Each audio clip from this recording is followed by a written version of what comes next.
Video பார்த்துட்டு வணக்கம். இன்றைக்கி என்ன பார்க்க போகிறோம்னா 10 மைண்ட் ப்ளோவிங் சைக்கிள் பேட் தான் பார்க்க போகிறோம். நம்முடைய சேனலுக்கு நீங்கள் ஃபஸ்ட் டைம் பார்க்கிங்கன்னா சேனலை மறக்காமல் சப்ஸ்கிரைப் பண்ணிக்கோங்க. பக்கத்தில் இருக்கக்கூடிய பெல் ஐக்கனையும் கிளிக் பண்ணிக்கோங்க. அப்போ தான் நம்ம போடக்கூடிய அனைத்து தகவலும் உங்களுக்கு நோட்டிஃபிகேஷனாக வந்துகிட்டே இருக்கும். அண்ட் உங்களுக்கு ஏதாவது டாப்பிக்கில் வீடியோ வேணும்னு நினச்சிங்கன்னா நீங்கள் மறக்காமல் நம்மளோட கமெண்ட் பாக்ஸில் கண்டிப்பாக கேட்கலாம். அந்த டாப்பிக்கில் வீடியோ வரும். காதல் தோல்விக்கு பிறகு நீங்கள் வருத்தப்படுகிறீர்கள் என்றால் வருத்தப்பட வேண்டியது நீங்கள் இல்லை, உங்களை விட்டு சென்ற நபர் தான். உங்களைப் போல ஒரு நபர் விட்டு சென்றதற்காக. அதாவது பார்த்தீங்கன்னா இங்கே நிறைய பேர்லாம் பார்த்தீங்கன்னா லவ் ஃபெயிலியர் ஆனதுக்கப்புறம் தனக்கு பிடிச்ச ஒரு பொண்ணோ இல்லை ஒரு பையனோ என்னை விட்டுட்டு போயிட்டாங்களே, அவங்க கூட இனி வாழ முடியாதா, அவங்கள சந்திக்க முடியாதா அப்படின்ற ஒரு விஷயத்த ஏற்றுக்க முடியாமலே நிறைய பேர் இருப்பீங்க. உங்கள் லைஃப்பில் நீங்கள் அவங்க விட்டுட்டு போயிட்டாங்கன்னு கஷ்டப்படுறீங்கன்னா கஷ்டப்பட வேண்டியது நீங்கள் இல்லைங்க, அவங்க தான். சிம்பிளான ரீசன் தான் இதுக்கெல்லாம்.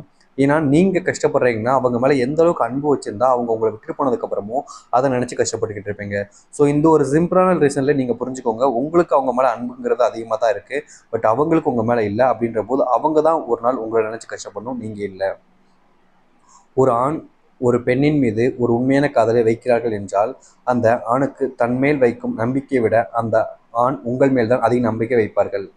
அதாவது பார்த்தீங்கன்னா ஒரு ஆண் பார்த்தீங்கன்னா ஒரு பெண் மேலே உண்மையான காதலை வைக்கிறாங்கன்னா அந்த ஒரு செகண்டில் அந்த ஒரு நிமிஷத்துலேயே அந்த ஆணை பொறுத்த வரைக்கும் உங்கள் மேலே தான் அதிகப்படியான நம்பிக்கைன்றது இருக்கும். அவங்க மேலே வைக்கக்கூடிய நம்பிக்கையை விட உங்கள் மேலே அதிகப்படியான நம்பிக்கை வைப்பாங்க. அப்படி நம்பிக்கை வச்சாதான் அந்த இடத்துல ஒரு உண்மையான காதல்ன்றது ஒரு விஷயமே வரும். உங்களுடைய வாழ்க்கையில் அந்த ஒரு விஷயம் இருக்கான்னு நீங்கள் தான் செக் பண்ணி பார்க்க முடியும். அப்போது தான் அது உண்மையான காதலா இல்லை பொய்யான காதலான்றதை நீங்களே தெரிஞ்சுக்கவும் முடியும். ஒரு நபர் நாம் வைத்திருக்கும் உண்மையான அன்பு எப்போது பொய்யாக மாறுதோ அது பொய்யாக மாறியது என்று அது உண்மையாக அன்பாகவே இருக்காது. அதாவது பார்த்தீங்கன்னா நீங்கள் நினச்சிக்கிட்டு இருக்கீங்க நிறைய பேர் அவங்க எனக்கு உண்மையாக தான் இருந்தாங்க, என் மேலே உண்மையான அன்பு தான் வச்சுருந்தாங்க, பட் வேறு ஏதோ ஒரு ரீசனுக்காக வேறு ஏதோ காரணத்துக்காக தான் என்னை இப்படி ஏமாற்றிட்டாங்க, என்னை விட்டு போயிட்டாங்கன்னு நினச்சிக்கிட்டு இருப்பீங்க. பட் உண்மை அது கிடையாது. அவங்க உங்கள் மேலே உண்மையான அன்பு வச்சுருந்தா அந்த அன்புக்காக அவங்க உங்களை விட்டு போக மாட்டாங்க.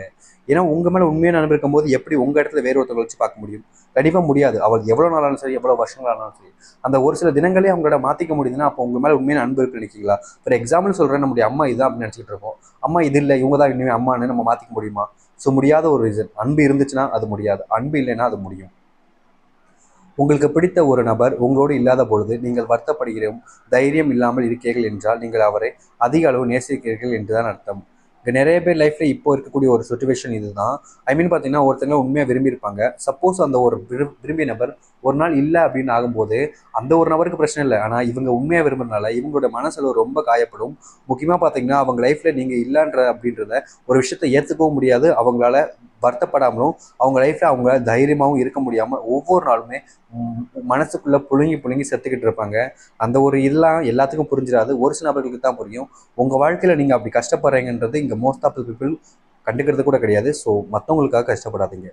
அதிக நபர்கள் வாழ்க்கையில் காதல் தோல்விக்கு பிறகு தன்னுடைய சந்தோஷம் பறிப்போகிறோம் காரணமாக தன் காதலிக்கும் நபர் என்று கூறுவார்கள். ஆனால் உண்மை நம்மால் தான் நமக்கு சந்தோஷம் இல்லாமல் போகிறது. அதாவது பார்த்தீங்கன்னா நிறைய பேர் லைஃப்பில் காதல் தோல்வி அடைஞ்சதுக்கப்புறம் என்னோட லவ் ஃபெயிலியருக்கு அப்புறம் அவங்களால தான் என்னோட சந்தோஷமே போயிடுச்சு, என்னுடைய வாழ்க்கையே போச்சுன்னு சொல்லுவோம். பட் உண்மை என்னன்னா அவங்களால உங்களுடைய வாழ்க்கையும் போல உங்களுடைய சந்தோஷம் போல உங்களால தான் உங்களுடைய சந்தோஷம் வாழ்க்கை போயிடுச்சு. ஏன்னா உங்களுடைய ஆசைக்கு தான் நீங்கள் அப்படி பண்ணியிருக்கீங்க. அண்ட் இப்பவும் பார்த்தீங்கன்னா அவங்க நினச்சிக்கிட்டு இருக்கிறது காரணம் உங்களுடைய மனசு தான். நீங்கள் அதுலேருந்து வெளியே வரணும்னா நீங்கள் தான் வெளியே வர முடியுமே தவிர அந்த பொண்ணு அப்படி பண்ணிட்டா என்னால் வெளியே வர முடியலன்னு இருக்கக்கூடாது, பையன் பண்ணிட்டா வெளியே வர முடியலன்னு இருக்கக்கூடாது. அது யார் பண்ணியிருந்தாலும் சரி, என்ன நடந்தாலும் சரி, உங்களோட மனசுக்கு காரணம் நீங்கள் தான் வெளியே வரணும். அது உங்கள் கையில் தான் இருக்குது. யார் நினச்சாலும் அதை மாற்ற முடியாது, ஏன் நானே நினச்சாலும் மாற்ற முடியாது. உங்களுடைய மனசு காரணமாக மாறுனுச்சுன்னா மட்டுமே அது மாற்றம் மாற முடியும். ஸோ கைஸ், இந்த ஒரு வீடியோ அவ்வளோதான். இந்த ஒரு வீடியோ உங்களுக்கு பிடிச்சிருந்தா லைக் பண்ணுங்கள், உங்கள் ஃப்ரெண்ட்ஸ் அண்ட் ஃபேமிலி ஷேர் பண்ணுங்கள். இதே மாதிரி இன்ட்ரெஸ்டான வீடியோ பார்க்குற வரைக்கும் சீதரா, பாய்.